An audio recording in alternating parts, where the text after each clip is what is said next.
I'm Tass Mellis of The Starters. This is Ben Golliver with the Open Floor Podcast. Hi, I'm Kristen Ludlow from NBA Inside Stuff. I'm OG Anunoby of the Toronto Raptors. Hey, I'm Elena Donan, and welcome to the Double Clutch. Double Clutch. Double Clutch. Double Clutch. Double Clutch Podcast.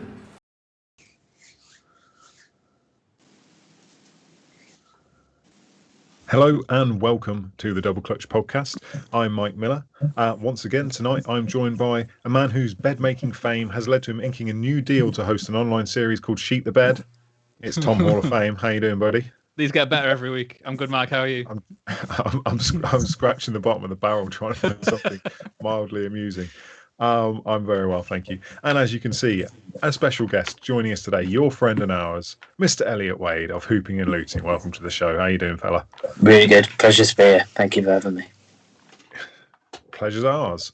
We've got lots to get through, but first off, thank you to Kirk, who's making the magic happen over there on Twitch. If you're not watching us on Twitch, it's twitch.tv/doubleclutchuk. If you're not following us on other social media platforms, you probably should. It's at Double Clutch UK on Facebook, Twitter, Instagram, YouTube. And if you fancy hanging out with us during the week as well, come and join us, discord.me/doubleclutch. Thank you and good evening to everyone who's already in the chat watching. Heyo, Richard Fang, back at you. Loads and loads of stuff to get through, so we'll get into it nice and quickly. But we're going to start with a bit of a Q&A with Elliot, a get to know you, if you will, because it's what we like to do when we have people on the show for the first time, and it makes them feel really uncomfortable talking about themselves. And so let's start where we always do. How did you get into basketball and the NBA? Basketball and NBA started for me when I was a youngster. My first memory was Spud Webb in a dunk contest. Being a very, very small person, it was quite amazing to see a person of that height dunking. And then it was just sort of I liked it, but wasn't really into it. And then I got more back into it with the culture of basketball. It started more as a fashion thing of liking jerseys, liking the hip hop culture, and then just generally getting more into it. So it's kind of stumbling back into the games that became more accessible in the last few years. That's pretty cool. So obviously Spud Webb was an inspiration for you. How did you not end up following the Hawks? As I say, it's more of a culture thing. That was my first memory of basketball. But it's the Jay-Z Brooklyn thing. I think it's quite commonly known what team I support. And that preceded all. It's the same as NFL. I follow the Raiders just because of the black and white. It's just clean, crisp. So I went with that way. Nice. Good decision.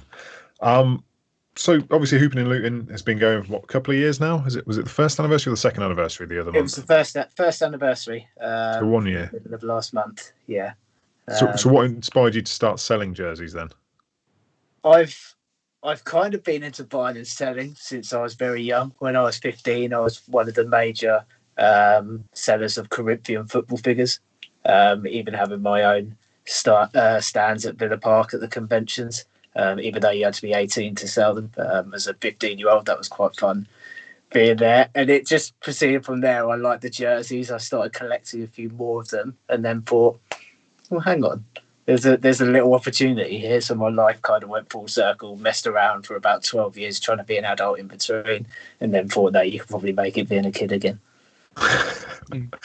Fair enough. Have you got any Grail jerseys that you're still trying to collect? Yes. One of them is the Dilo All-Star jersey from 2018, which is very, very hard to get. Apart from that, I pretty much got my Grails. From now, there's still obviously gamers which come up, which you want to see, obviously wanting a championship-winning jersey with the finals patches to come in the next few months, but that can be on the list in future times. Nice. Awesome. So that's Elliot, obviously. Well, we're going to get into some NBA news. We've just had a question in the chat from Ross McLeod. It says, at what age did you start getting into silk shirts specifically?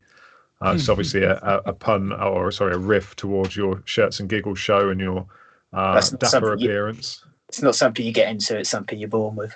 Fair enough. Born Okay. wearing one. Okay, next. Okay, so let's move on to some news. In some pretty horrific news, actually, last week, Meyers Leonard was caught on a live stream on Twitch, I believe. But I'll retract its being Twitch just in case it was another thing and some lawyers get sent after us. Using a racial slur. In this day and age, it's pretty shocking to say the least, especially given the social justice movement that's happened over the last year. He was fined $50,000 and suspended from team activities for 1 week.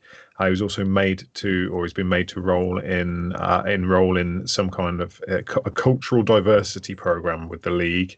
Per Malik Andrews, because he's injured, he will also not lose out on $324,000 of salary that, had he been healthy, he would have done. Tom, this is a pretty shocking story. I wasn't expecting something like that to come out. What was your reaction to it? Yeah, I mean, he kind of came out, didn't he, and said, I didn't understand what I was saying. It was just playing Warzone and kind of lashed out, as people do with all the trash talk with online gaming and stuff, and didn't really realise what he said.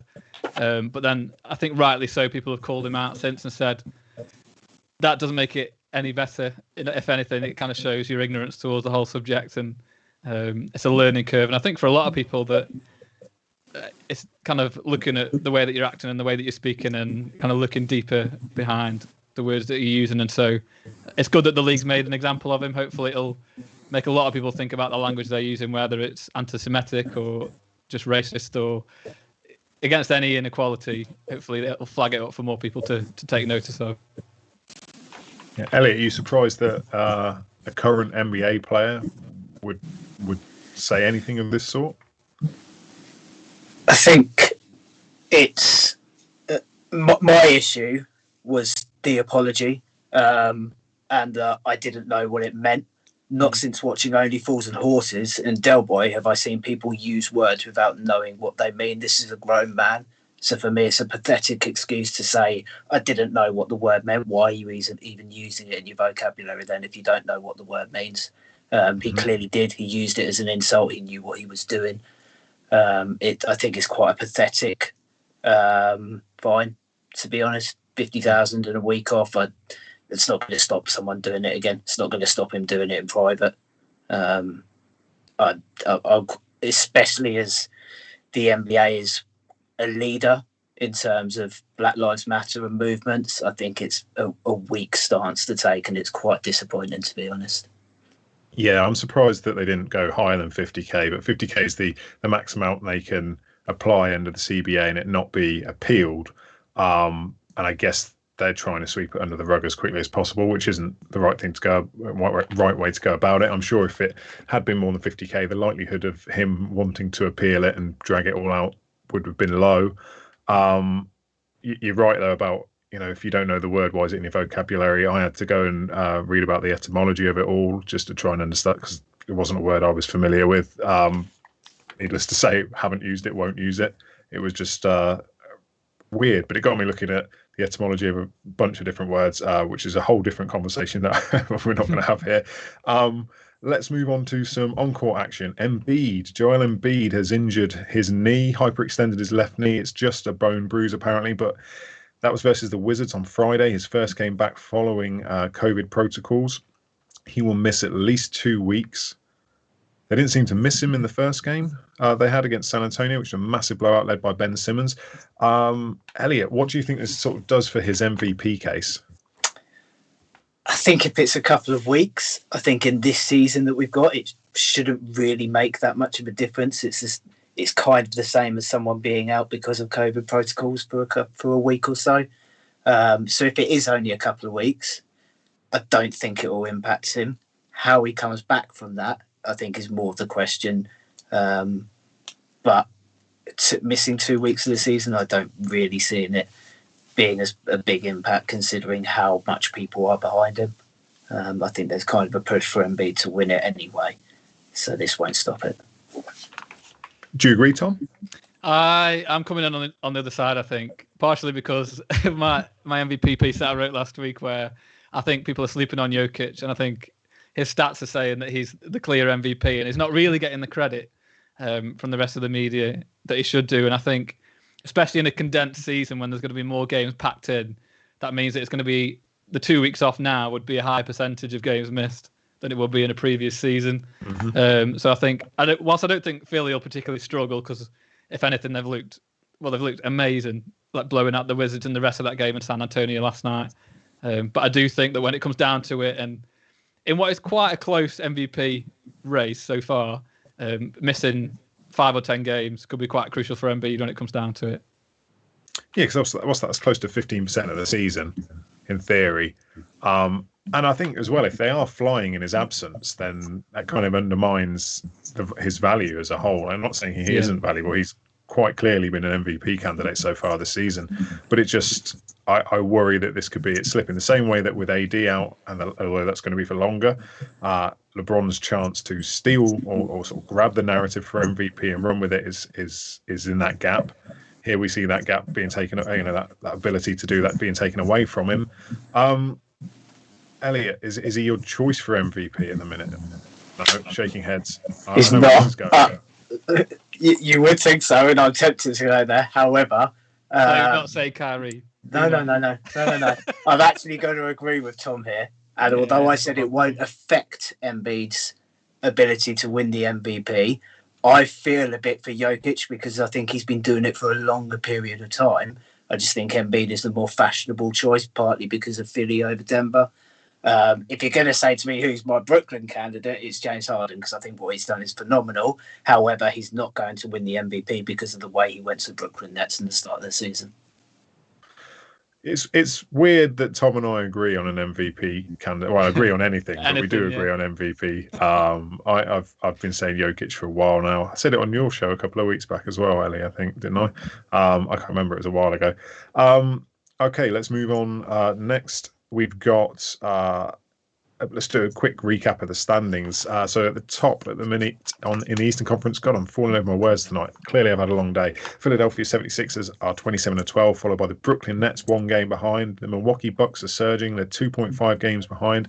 The Heat look back to be in control with 6 games behind. And you've got the Celtics, Hornets, Knicks, Hawks, Bulls, and Pacers rounding out the top 10 in the East. Out West, the Jazz, despite their stumbles pre and post All-Star break, are still in the first spot and still have the best record in the league, followed by the Suns, the Lakers, the Clippers, the Blazers, the Nuggets, the Spurs, the Mavericks, the Warriors, and the Grizzlies. Is there anything in there you see drastically changing over the next few weeks? Do we see the Sixers maybe dropping down? Do we see someone in the West overtaking the Jazz? Tom, let's come to you first.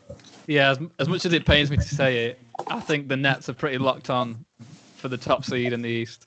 It's been remarkable to see what the Heat have done. Is it something like they've won 11 of the last 12?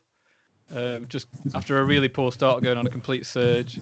Obviously, Charlotte in the East is a massive surprise that they're actually like in the 6th seed now. They might even finish above that play-in spot. And the Knicks we speak about every week. But reading things where the Knicks are on about actually sacrificing some future assets to go for this year, and that not be as ridiculous as we all think it would be, kind of shows how far they've come and how much they're achieving this year. It's just remarkable. Yeah, it is quite phenomenal, isn't it? Elliot, are you comfortable your Nets will take the number 1 seed, or do you think it's not quite as straightforward as that? I think they will, especially with KD coming back when he does come back. I mean, it's quite a good weapon to have coming in when you're already only 0.5 games behind. It's not the worst situation to be in. I kind of think it doesn't really matter if you're first or second seed in the East, but it would obviously be nice to finish as the first seed. I'm quite looking forward. I think Charlotte Hornets are going to have a rise through the ranks. I think there's a bit of momentum building there, but I'll come on to that on a later question. Okay, fair enough. Little teaser there. The Suns, 2nd seed in the West. How comfortable are either of you that that's going to be where they sit come the start of the playoffs? It's so tight, isn't it?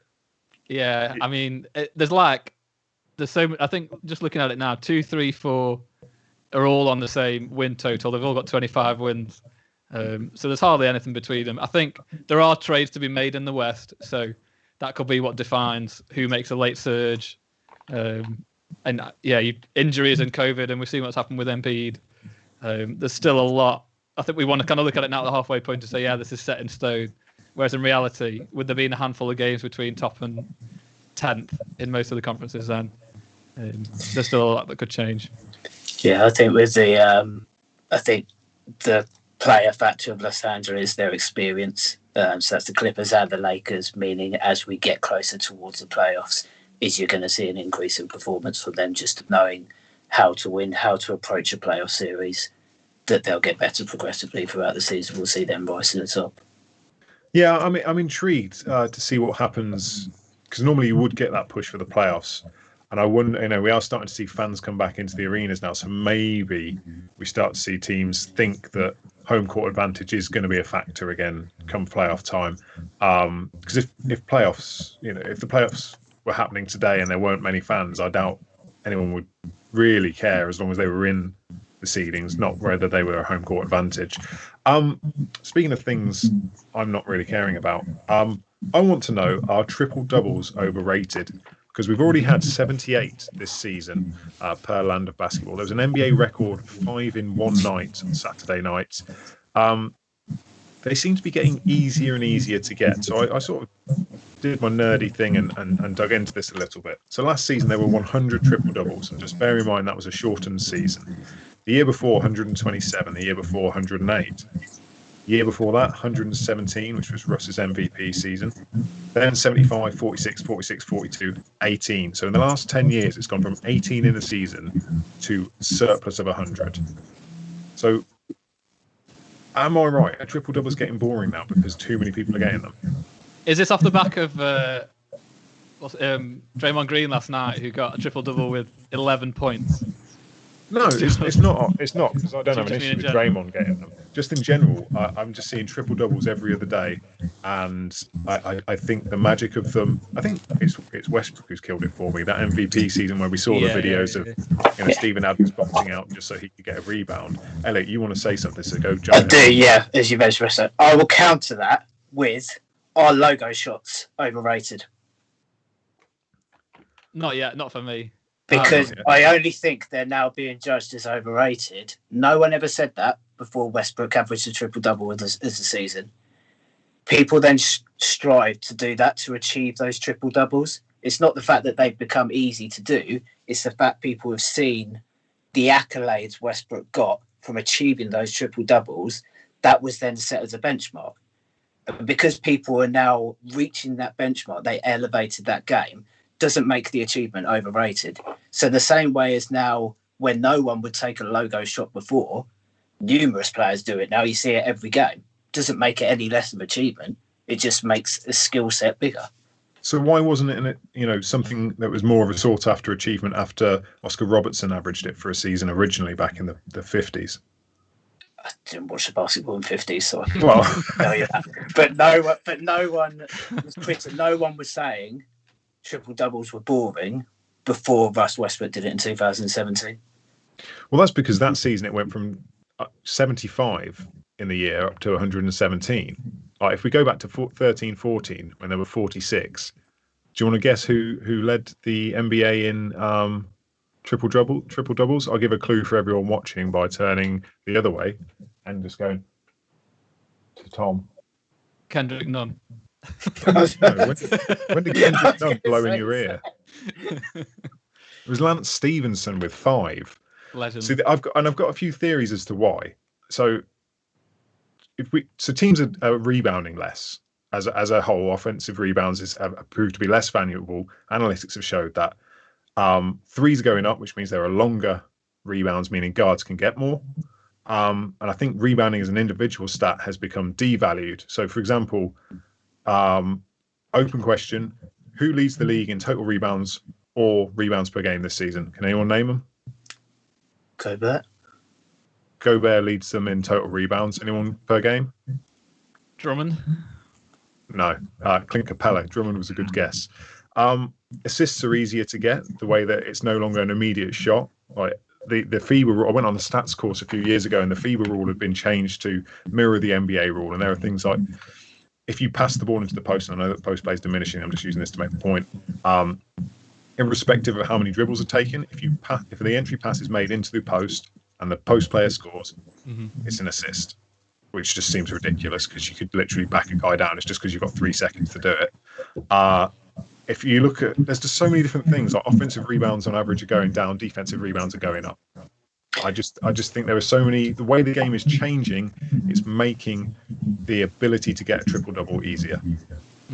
It's the eye test, though, isn't it? So, like Elliot said, I think people are really going after it, and that's what devalues it for me. When you're seeing people like Westbrook and even like Trae Young, the assists that they're getting don't seem like genuine, just in the flow of the game assists. It's like, I'm really going to force it. I've had my points now, and I just need to get to 10 assists, so I'm going to start flinging them out unnecessarily just to build the numbers up, which doesn't make it as aesthetic and as pleasing to watch. Yeah, but I also take from the other point of view that although you're saying assists are easier to be classified as assists, you've also got to look at people like Jokic, who is an elite passer now, that you wouldn't have seen previously in the game. So he'll be getting triple doubles because he is an elite assister of plays. So I just think it's a bit naive to say it's overrated as if it's an easy achievement, which it's not. It's still not. See, I have no issue with Jokic, an excellent floor vision. I just when it becomes, the number keeps going up and going up and going up. That to me tells me it must be getting easier because it's something. It's not like people have suddenly gone, this is what I'm going to do tonight. I'm going to do this, and this. It's a case of, like you say, the assists that aren't really assists, and then the tip control rebounds, which aren't like. I saw one of Enes Kanter's the other day. Not that he got a triple double. He just got a 20 and 20, I think, where he stubbed his finger on the ball and they give him a rebound, and he literally ran away shaking his hand like this, and it's like, okay, that's a rebound. Okay, let's move on then. I'm clearly not going to win this battle at any point soon. We're going to look at trades a little bit. It's trade season. We did have it's Tom's favourite time of the year. We did have a listener question on this from Richard Fang. With the trade deadline just around the corner, and with a fair amount of big names that could move away, who do you think realistically you could see moving before the deadline, and where do you think they go? So I sent around a list of the biggest names I thought were available on the market to you guys, and I just want to know your singular trade. Don't need loads of them, but your best who says no trade for a top player. So Elliot, I'll come to you first. I mentioned to you, I struggle a little bit with trades. I don't understand the full concept of future picks, current picks, first round picks, and everything going in there. So in terms of a who says no, I know who says yes, and that's anyone that Sean Marks approaches, because it seems whoever Brooklyn Nets want, they get, regardless of how much it's going to cost them, what they need to do. But my actual trade, which I looked up, I think the Celtics need to do something. And I know it may upset them a little bit because they didn't want to trade him for Harden, but to get Bradley Beal, the Celtics should trade Jaylen Brown and Grant Williams. And Bradley Beal, I think, would make a very, very interesting Celtics. Yeah, I think before the season, a lot of Celtics fans would have been like, yeah, we'll do that, no problem, if that's all it's going to take with no picks. I actually still think now the Wizards would probably want more than just Jaylen Brown. But it's a lot more painful as a Celtic fan to just say, yeah, we'll give up Jaylen Brown having the All-Star season that he's having. Because it's close. It's weirdly close between him and Bradley Beal at the moment. So, Boston Brit, if you're still watching, I need some support in the chat on Twitch. No, he's commented. He said, Elliot, my guy. I think Boston Brit's signing off on that trade as the GM of the Boston Celtics. That's an interesting one because obviously Jaylen Brown has been phenomenal at points this season. He's really sort of shown out, and there are questions as to which one is the better player out of him and Tatum. Still, he's obviously younger. When did he re-sign? He's got a few years left on that contract, does he not? He's got 4 years. Yeah. 4 years left. Whereas Bradley Beal's got 1 year guaranteed, and then because he's only signed a 1 year extension, wasn't it, or a 2 year extension? Now I'm having to think on the fly. I'm not sure. I'm not sure I'd do it. I don't think I would. But then, as I said before the show, I'm incredibly risk averse, so I hate doing anything like that. Yeah. I'd pass. I'm not sure it gives the Celtics what they need, which is front court. I just think it gives them more now, and that's not to put down Jaylen Brown in any way, but I think he's by nowhere near the level he could potentially reach. Whereas I think this would be more pushed by Bradley Beal saying, "I want to go somewhere whilst I'm at the peak of my powers," and because things are so close in the East, who knows? Well, Boston Brit has said, no, I'm not signing off on it. So I jumped the gun. There must be a delay in seeing the comments come through. Okay, Tom, who have you got?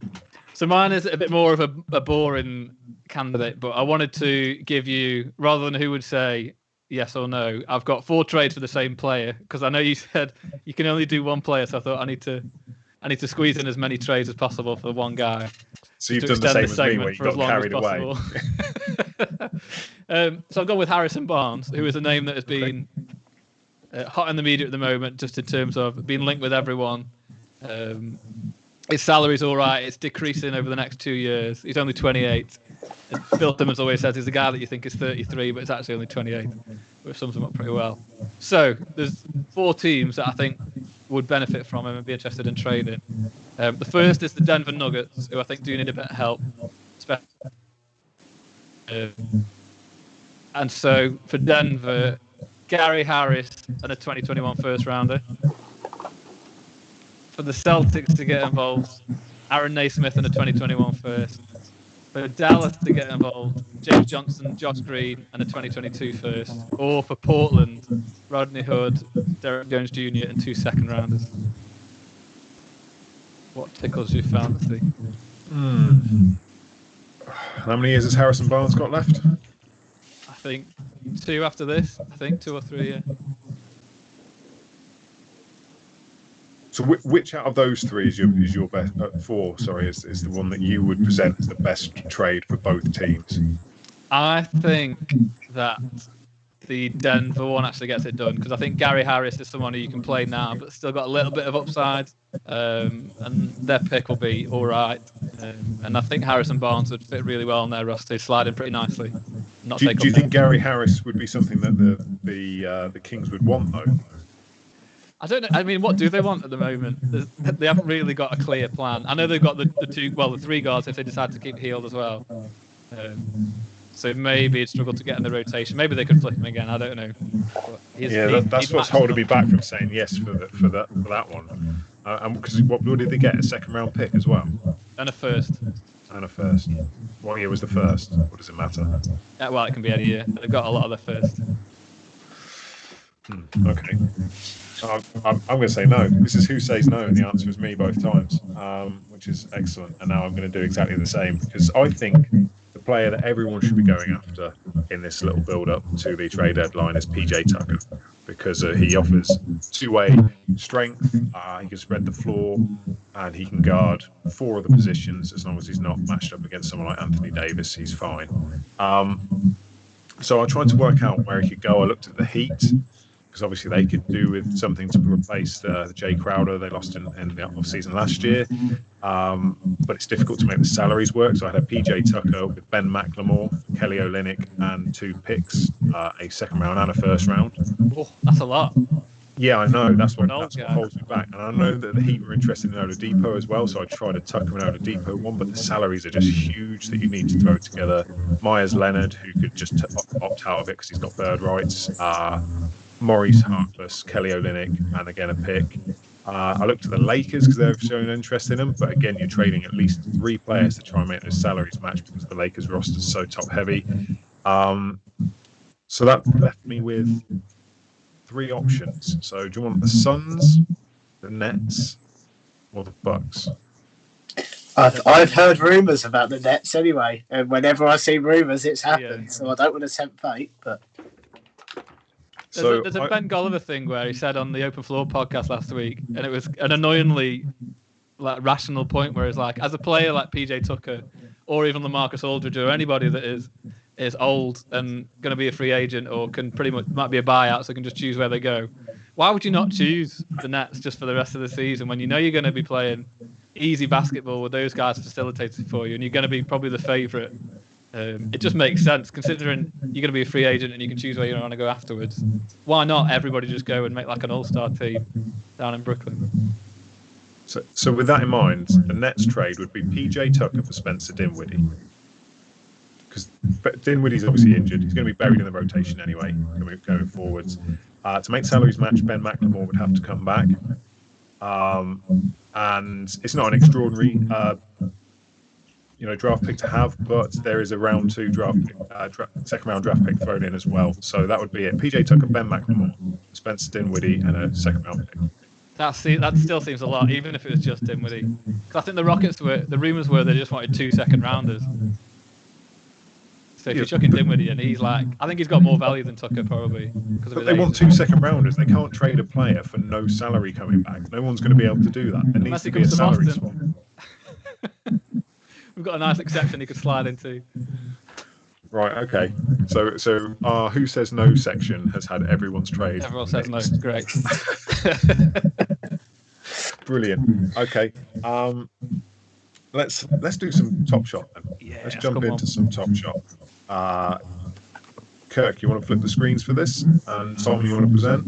So, for anyone who watched last week, we did we popped a Top Shot pack. We're going to do the same now. Tom's got one from the pre-order. I've got one as well. So we'll pop 2 packs. For anyone listening back on our podcasts, if we haven't actually edited this bit out, you might want to skip forward a few minutes because we're just going to watch and chat through what we see on the screen, which obviously isn't very helpful for you as you can't see it, which is a great excuse for you to come and watch us on twitch.tv/DoubleClutchUK.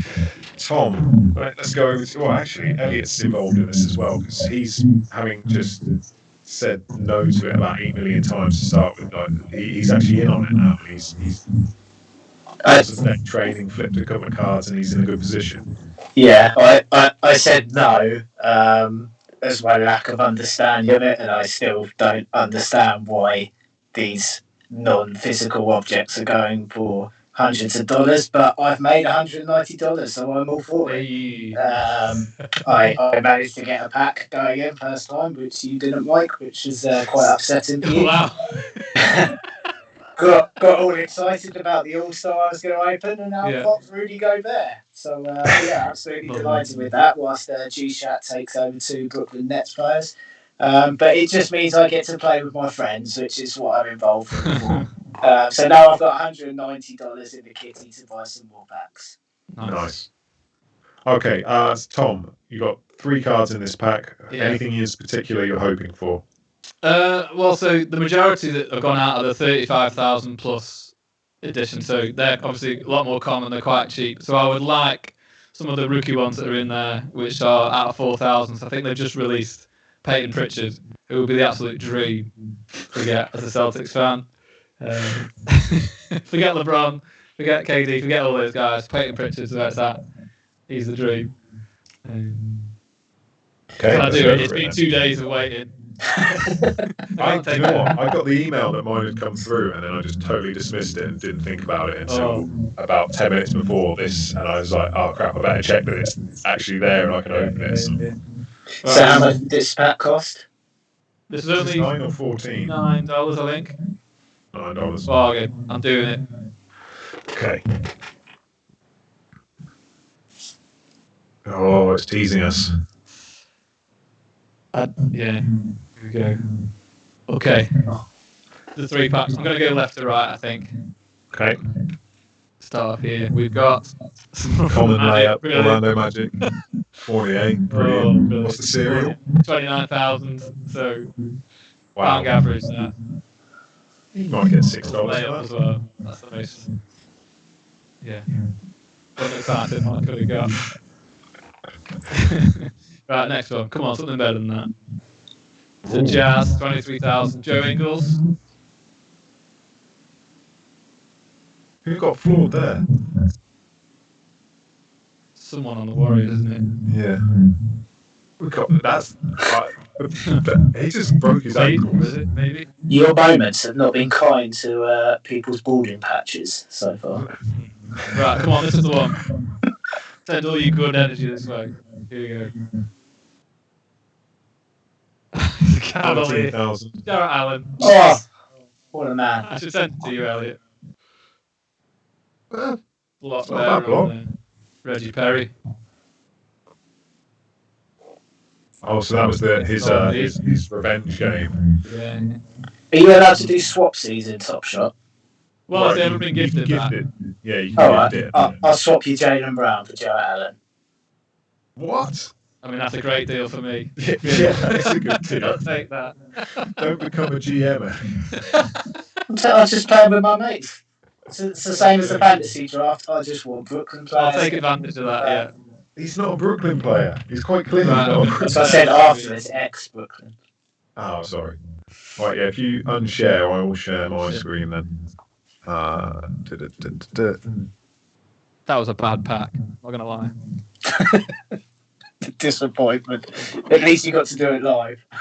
Yeah, that's true. Everyone can see how disappointed I am. So let's see what we've got. Open your Here pack. we go, come on. I'm going to have to, like I said last week, the pack I pulled the first time, my standards are pretty high, so I'm going to be. I feel You like get I'm going to be. LeBron, I am kicking off. If we're getting the LeBron, I'll probably dance on camera. Done. Common. Hey, this might be the same. Oh, JaVale McGee. Coast to coast. Oh, JaVale McGee through his own legs. Really? I'll tell you what. If it wasn't JaVale McGee, that's quite. I mean, this is a collector's item, nothing to flip. That's That's a great moment, to be fair. That through the legs. Okay. All right, what's next? Okay, left to right as well. Rockets, 34,000, good, right in the bottom of the pack. Eric Gordon there.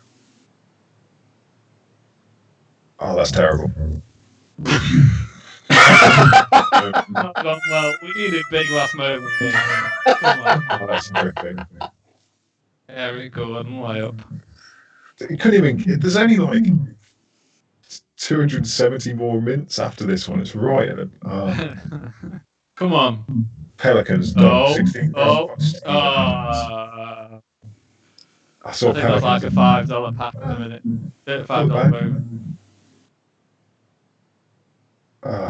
Okay, Wow. that was thoroughly underwhelming. We'll do it next week. Brilliant. I'll stop sharing my screen.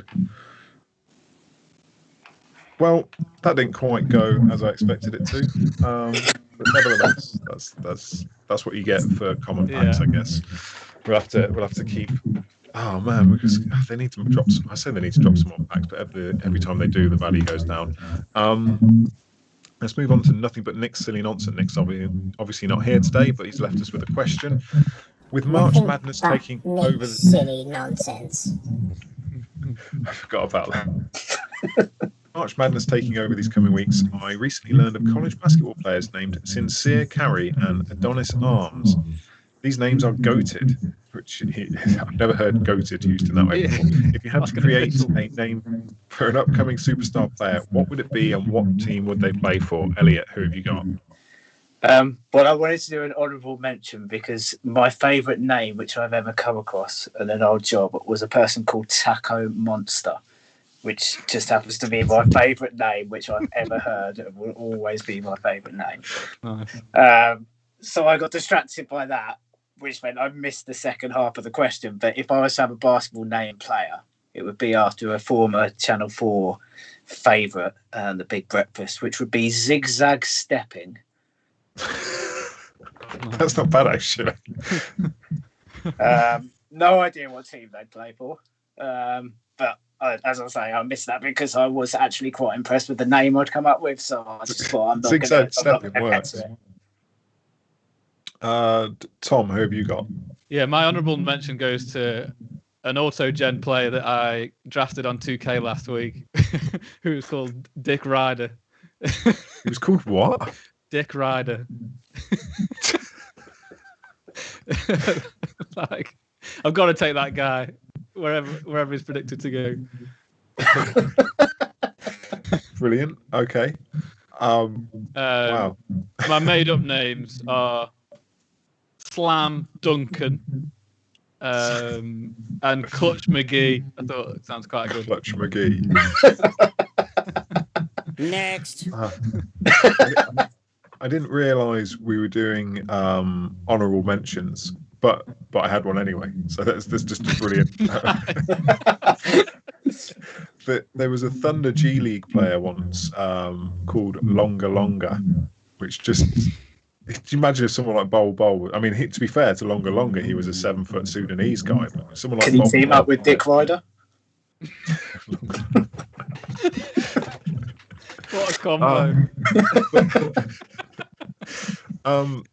But the name I've gone for is nowhere near as entertaining as yours. So as you may be aware, I have a second child on the way. So I'm starting to try and manipulate what the potential name of the child will be. Obviously not knowing sex or anything else at this point. So my current son, my son, like I'm going to replace him. My son has a basketball-related name in that his middle name is Jordan. His initials are JJ, and obviously he's got the Miller surname for, he didn't have a choice. No one had a choice in that, which links to Reggie. So this one's obviously going to have the Miller surname. And I was trying to think of what it could be, and I'm going to go with something that creates the initials ATM.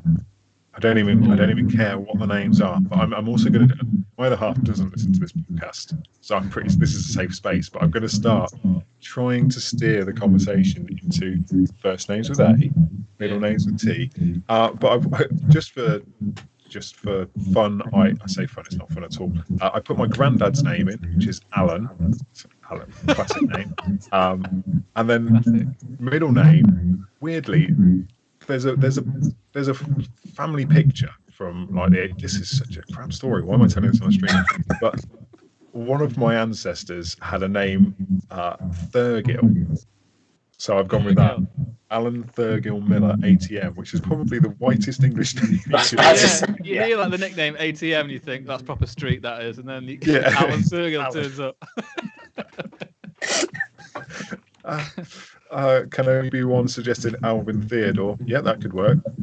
But I'm happy to switch it in for ladies' names as well. If it's a girl, she can go to the WNBA. It's fine by me. Okay. Let's move on. We've got some listener questions. Rich Barrett. I wrote on Saturday, but it disappeared, so I'll send it again now. Nothing but Nick's nature niceties. Nick's naughty nonsense. Yeah, that's quite appropriate, actually. Channel. Yeah. With Nick mentioning on Instagram how his Instagram is basically now full of scenic photos, as that's all we've been allowed to do in lockdown is go for walks. If you were to be locked down in an NBA city and walk around every day for your daily exercise, what city do you choose, Tom? I'm a bit biased because the reason I support Boston in the first place is because I got family there, and I've been fortunate enough to go and visit a few times. So I've got a massive love for that city. It's probably my favourite place in the world, so that'd definitely be my choice. It's got everything I think you'd want in a place. You've got like downtown, you've got all the suburbs, you've got a lot of the countryside, you've got beaches, you've got the history. I mean, like relative history for America. So that'd be my place. Okay, fair enough. Solid, if not predictable. Elliot, who have you gone for? I think mine's going to be solid, but not predictable. As a person that hasn't been to America since a kid, to visit the highlights of Orlando, which was Disney World, mine would have to be New York and Brooklyn. I was due to go there in April. Obviously, that's been cancelled, but because I've never been able to go there so far. The highlight would probably be a Brooklyn game, closely followed by the Home Alone Trail and checking into the Grand Plaza Hotel. But that's always been a bit of a dream. So, yeah, it'd be Brooklyn for me. Fair. That's solid. I'm normally a beach bum, which makes me want to go for somewhere like LA or Miami, but I'm going to stick with my own biases and go back to Portland, which is a fantastic place. It's not far from giant, sort of 100-foot tree forests. It has funky places that do takeout, like Voodoo Donuts, whose catchphrase is "The magic is in the hole." They do some really fun stuff there. They also have the Uni Piper, who is a kilt-clad unicyclist playing a flaming bagpipes whilst wearing a Darth Vader mask. So he is suitably COVID-friendly with a full face mask on. And it's got the Willamette River running through the middle of it. Rose Garden's a really beautiful place to be. So I would pick Portland every single time. Rich also asked a follow-up question aimed at Elliot, based on a tweet that went out this morning. Who's the most important player on the Nets, Elliot? Well, I did this discussion from Brooklyn people, and there seemed to be a bit of confusion on Twitter coming back to words. I said, is he the most important? Not is he the best, but is he the most important? Because he is a glue guy, which has changed the whole dynamic of how Kyrie Irving is playing, and now he's playing out of his skin. Potentially, he's the most important player. Everyone's saying KD, but KD's not in the team at the moment. He's injured. He's not playing. So I don't see how you can say a person that's not playing is the most important person to Brooklyn at the moment. So I suppose it's how you define importance. If you're talking in the moment, then yeah. But if you're talking in terms of this season, where the importance lies, I would argue back with KD. But I suppose it depends on what parameters you've set around the word. Yeah, and I said it was more the reaction that we got that Rich put it in. He was trying to play devil's advocate. But it was the case that I agree, Kevin Durant is the X factor and the best player, but the best player doesn't necessarily mean the most important. And I counter argument someone who said KD with, if it's just the best player, why did Iguodala win a Finals MVP? Wasn't the best player on that Golden Warriors team, but you could arguably say he was the most important player on that Warriors team and needed them to win the championship. So it's just coming at a different angle that the best player isn't always the most important player. Okay, no, that's fine. Tom, do you agree? Yeah, I don't know if we've ever mentioned this much before, but I just think for the Nets defense, Kevin Durant's going to be really Can I use a word, man, even though I'm in it? live on the show. I mean, just KD's size, and he's not like a defensive juggernaut that you want, but he's going to be quite essential player for them come playoff time when you've got multiple bigs or people like Giannis that you use like bigs, and they're coming up against you. You're going to have to rely on KD quite a lot on that end of the court. So maybe he's the most effective, most important guy. Maybe it's someone they've not brought in yet who's going to fill that role, whether it's a Andre Drummond. I can't believe I'm saying that with the players they've got on the roster, but somebody like that who's going to play a key role. Like you say, not going to be the best player, but will play a really important part in the championship run, maybe. Yeah, I agree with you on the defense comments. I think he is actually underrated as a defender still. I mean, that sort of length on closeouts is phenomenal. As a weak side rim protector, that's phenomenal. It's not even like that he gets bullied in the post, despite the fact he's... Is he scrawny? I'd like to say he's scrawny, but I bet if I stood next to him, I'd be like, no, you're not actually that scrawny. Kevin Durant is the NBA logo on fake jerseys. Slender Man. And we had a question from Ross. Drummond and LMA, where do you think they will end up? But also, who needs them the most? Any takers on that one? I think I think both will struggle to get trades made because they've got a lot of salary. I mean, both of them have got high salaries. I think Aldridge has passed it. I don't think he's leaving San Antonio because he wants to start, and I think he's going to struggle to do that in anywhere that is competitive. And then I think for Drummond, I think he's just got so much money coming in that any team's going to struggle to match. And also, we saw last year they only got a second rounder for him. So the market's just not there for someone who just rebounds. And he's got to be a buyout. There's no way he goes. So is there any way you think as a buyout he's going to have any sort of impact? Because I really have my doubts about his use on any sort of team that has championship hopes. Because as I've said previously, and I stand by it, he cannot stay on the floor against someone like Joel Embiid, and the likelihood is you're probably going to have to meet them in the playoffs. And in terms of offense, he shrinks the floor, can't do anything other than catch lobs, really. But can he do a better job of what Dwight Howard did for the Lakers for them this year?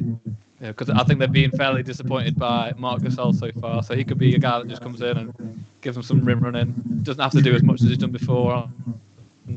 I actually wonder if he'd work as like a backup Paul Millsap kind of character in Denver as well. Mm-hmm. But, yeah, in terms of, is there anywhere that you think Drummond would fit well at all, Elliot? Not really, no. Because of the money, like you've said. I mean, a lot of people. But if he gets bought out, he'll be signed at the vet's minimum, which is going to be like the 1.5% on Blake. Yeah, if he can get him at the vet's minimum because he wants to win a chip, if he's going to give up money because he wants to win a championship, then you're not really going to say no as the Brooklyn Nets if you sign him on a vet's min, because people are saying we need defensive players and rebounding. I'm of the different ilk that I think you make other teams adjust to how you play rather than you worrying about the other team. But I think that's the only way, is if there's a buyout and he's going somewhere on a vet's min. I don't really see the point in spending all that money on pointless rebounds, because we had a season of DJ doing that last year that we don't really need that again. Okay, LaMarcus Aldridge, anywhere for LMA? I don't think so. I think he's just going to struggle to get the game time that he's asking for. I think if it's going to be trades, he can't. San Antonio can't be expecting to get much back, whether it's like a kind of an all right young player or second rounders. I think they'll be asking for a lot to get a decent first rounder out of any team. So I think he could be another buyout option if it comes down to it. Okay, and is there any particular team you think he could help? I don't know. I think there's a few that look at him as a buyout. I think, again, a team like Denver, maybe even the Celtics. But it just depends on what role he's willing to accept. Because, I don't think he's going to start for any of those contenders. So. No, this is the thing for me. He's not really been a positive defensive player apart from one of his seasons in San Antonio. He's always refused to spread the floor. So the only place I can see him working in the same capacity he works now is as a backup to someone like DeAndre Ayton, where he can play that mid-range pick and pop with Chris Paul. Other than that, I'm sort of struggling to see where he can go in and be impactful. And I certainly want to give up much for him. People are sort of suggesting he goes back to the Blazers. I'm like, why would you bring him back to a team that's already one of the worst teams defensively? He's not going to help them at all in that regard. They don't need more people who can shoot the ball. They need someone who can help them defensively. And LMA isn't it? Yeah. I don't really see the point in that either. I don't really see the point in him moving, because, like Tom said, but his situation isn't going to improve much. He may get more playing minutes somewhere, but it will be somewhere on a losing team. So what's the point in going to a losing team to get a few more minutes? Just doesn't make much sense to me. No. Richard Fang wants him on the Bucks apparently, which is interesting. I'm not sure how. Again, he doesn't spread the floor, and that's what I think you need to get to let Giannis run. Maybe he could hang around in the dunker spot. Maybe he could. One step in from the corner three, which was just wind me up if he's shooting a mid-range jump shot from the easiest spot to hit a three on the court.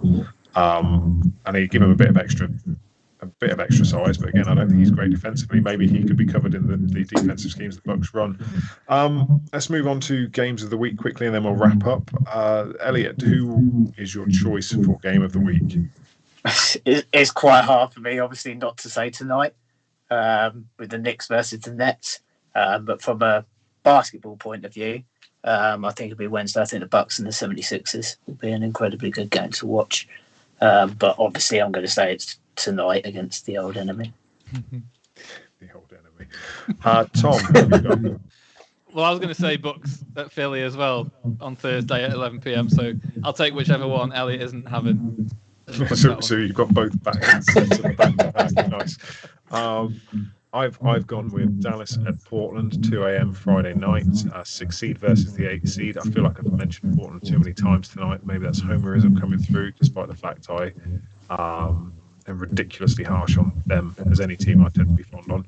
The last game they had came down to the wire. I think Dame hit a 3 before the end, and then Luka missed an open 3 at the buzzer. And I got into it. It's a real, you know, local Portland guy, lovely bloke, lovely pieces, but he was trying to tell me that Dame was well better than Luka, and I was just like, based on he was basically on one shot going in and one shot missing. So, yeah, that argument went well. Okay, I think that's us done for the night. Thank you to everyone for dropping in tonight. Thank you for all your comments firing through the chat. I do try and read them and get them in, but it's kind of hard to read that and stay cognizant of what's going on in the actual conversation. We had a load of Nets fans joining the Discord this week. Aidan, Mason's Kivington, that's an incredible name. Paul Mack, Jay Buck, Nick of Wigan. Sounds like it should be a Robin Hood thing. Wow. This is Spike 316, Lucid, Adam Bird, Alfie D02. On Twitch follows, we also had Paul Mac 1982. That must be the same Paul Mac. And we had a subscription from Hoop Genius. Shout out Hoop Genius. Thanks for dropping by. Don't forget you can subscribe for free if you have Amazon Prime to the channel, and it helps us out. It's all good. Are we excited for all those Nets fans to become Lakers fans after the finals? So are you saying now that the Nets will make the finals? Well, Yeah. I mean, even if they don't make it, they're still going to turn to the Lakers after they all smoke everybody again. So they'll all switch. Amazing. If you haven't already, please go to doubleclutch.uk. There's a very good article from our very own Tom Hall about using statistics to determine who the MVP is, and we agree. So that's always a good thing. Go check that out. It's a very good read. There's a few more articles which will be dropping over the next few days. We had one from Justin Quinn on the NBA arenas and the removal of global games for at least the next season. Hugh Hopkins had a BBL podcast drop recently with Plymouth Raiders head coach Paul James and Surrey Scorchers / GB future star Cameron Hildreth, who's signed on to join Wake Forest. I had to cough then. Wake Forest in following the footsteps of Tim Duncan and Chris Paul, which is amazing to see a Brit go out there and who at that level. If you're not already, make sure you're following us at Double Clutch UK, Facebook, Twitter, Instagram, and YouTube. There is discord.me/doubleclutch and twitch.tv/doubleclutch UK. Elliot, thank you for joining the show. Where can people find you? People can find me on Twitter and Looting, Instagram, Hoopin N Lootin, and people can find all the jerseys they could possibly want at hoopinandlootin.com. And there is a big drop next Friday, so keep your eyes peeled. There you go, and don't hesitate, pull the trigger, otherwise you end up like me, sat the other side of Nick Whitfield whilst he wears the jersey I've been looking at for 3 to 4 weeks, which was not difficult to swallow at all. What a horrific night that was. So thank you very much for dropping in. Thanks to Kirk, as always, for producing the show. We will see you next week. Take care. See ya. You silk-wearing buttercup.